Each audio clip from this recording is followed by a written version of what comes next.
Web is poetry.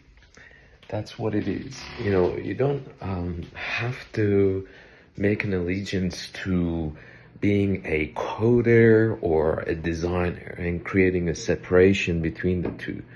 And then like, oh, you know, be in constant conflict of what is the main focus here. You know, is it that or is it this? If I want to get something done, you know, I look at the tools I have, right? And then through that, I can go inside that journey of getting that vision and making it happen, and then be limited by the tools that I have. And then I look around, be like, oh, okay, we've got WordPress, we've got Wix, Shopify, pure HTML, pure code, different frameworks, you know, Vue, Next.js, anything, you know, everything. And then when you look at it, you see like all these frameworks, all these different tool sets that we've created just for the sake of, you know, getting shit done, right? And that's where that really comes about and brings this unity of, okay, what is it that I want to create without, like, sure, like I've got to know the tools that I have at my disposal and know how to use them. You know, I can label myself as an engineer, as a designer, as a visionary, as someone who's got an idea. So all of that is vital for the presence to be. So here I am experiencing all of that as such, and being aware of all the roles that I am playing to bring those ideas come to life.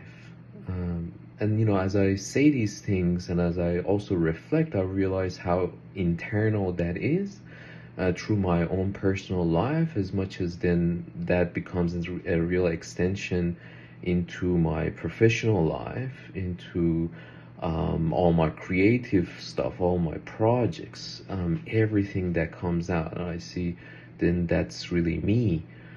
You know, I might be focused on a specific engineering problem or some work management, whatever problem, but realizing that on a deeper surface, it's all about me. And that's a contradiction as well as a paradox. As much as I am insignificant to the world that is, yet I feel I am the most significant. And that's completely fine. There's no resistance into knowing that in whatever way or form. I don't have to feel good or guilty or shameful. I don't have to feel anything. And yet I am open to feel everything. So yeah, here's the journey to that, to sharing some of my creation, as well as, you know, the stuff that I just like to talk about, which I see is all part of that is all of these. And so this is it.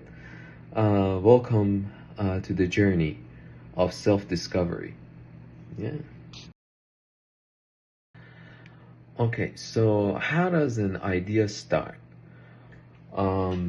Yeah, it's like you don't really know, right? It happens at any moment, and it's in the most slow mode frames of existence. It's like when you move your head around and at the corner of your eye you see something happening.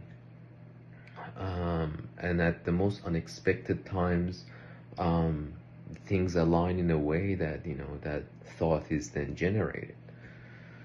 Whether you receive it or whether you manifest it is out of the point. The point is that something happens in the field, and it is now here.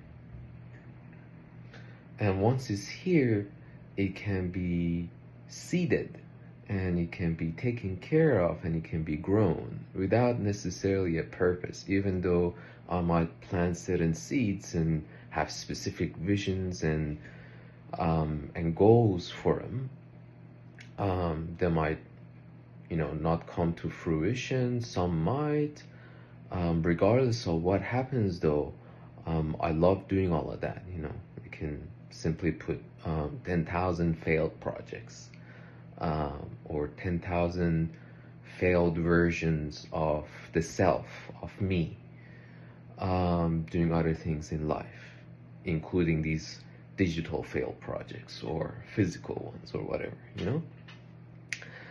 Um, More ways of experiencing and building up that knowledge of discovery, knowing that it's never going to be enough, which is really good.